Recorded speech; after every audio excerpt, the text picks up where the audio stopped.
draw a line. How many times have you said that to your students only to be met with a blank stare? Today's video is going to be a little bit of a show and tell, and I want to show you how I get my students to draw a line on the screen almost every single time. And it goes like this. Can you read the word and then draw a line? What? This is something that you can make simply, easily, and inexpensively. So if you're ready, let's get into today's video.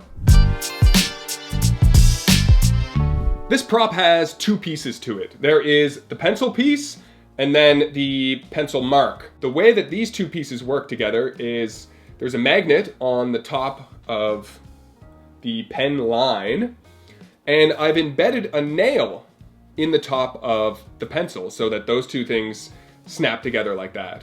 So when I take the pencil and put it off screen, I just attach it to the magnet and use my other hand just to guide the pen mark along. So when I'm ready to introduce this prop into my classroom, usually in a moment where I'm trying to get the student to draw a line and they're just not responding, this is kind of the routine that I go through. So I'll start by concealing the pencil behind my forearm, and I do that off camera. You can see here it's pretty much the length of my forearm, and I use my thumb just to hold it in place. So I'll say to the student, "Look!" What? What is this? What is this? Pencil! Yes, it's a pencil. Can you draw a line? And if they're still not responding, that's when I'll grab the stick in my other hand and say, "Can you draw a line?" What? This is kind of a magical moment for the kids. They don't see it coming, and I'm sure they haven't seen it in any other classes that they take. So I always honor the moment just by giving that surprised reaction, like, "Whoa, I'm actually just as surprised as you are that this pencil drew something." And from there, the students usually catch on that that's what I want them to do. I want them to take their pen tool and draw a line on the screen. Curly. Yes! Great job. So let's talk about how you can make one of these on your own. The center tube of this is, I can't quite remember if it's the inside roll of tinfoil or parchment paper. I believe it's tinfoil. And then on the top here, this is just a Sriracha bottle cap.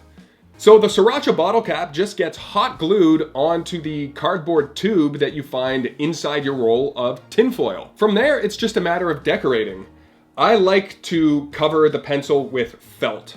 And I like using felt because it's non-reflective, it's really soft to the touch, and it's quite a forgiving material to work with. So if you're not exactly precise with your cuts or your measurements, you can hide it fairly well with felt. Then of course at the end you want a little eraser. I've used some pink craft foam. That's a great option, but if you don't have access to craft foam, a pink balloon would also work. And then I've added a few black strips of hockey tape just to give it that pencil feel and just really finish it off. And that's essentially all you have to do. It took me about 15 minutes to make, and I use this every single day. If you want to take it to the next level and magnetize the end of the pen to your pen mark, I'm going to suggest using some rare earth magnets. These are the ones that I use. I got them from Lee Valley in a pack of 10. I'll leave a link in the description down below so you know exactly what they are, but these are a very thin, adhesive-backed rare earth magnet. If you do decide to go the magnetized route, one thing that I will suggest is that you glue your nail inside the bottle cap before you attach the bottle cap to the cardboard tube. Obviously, once the cap is already attached to the tube, it's going to be hard to get the glue on the inside of the bottle cap. So just make sure that you glue your nail before anything else. And that's it. Show and tell is over. That's how I get my kids to draw a line on the screen almost every single time. And I say almost because, hey, nothing's perfect, nothing's foolproof.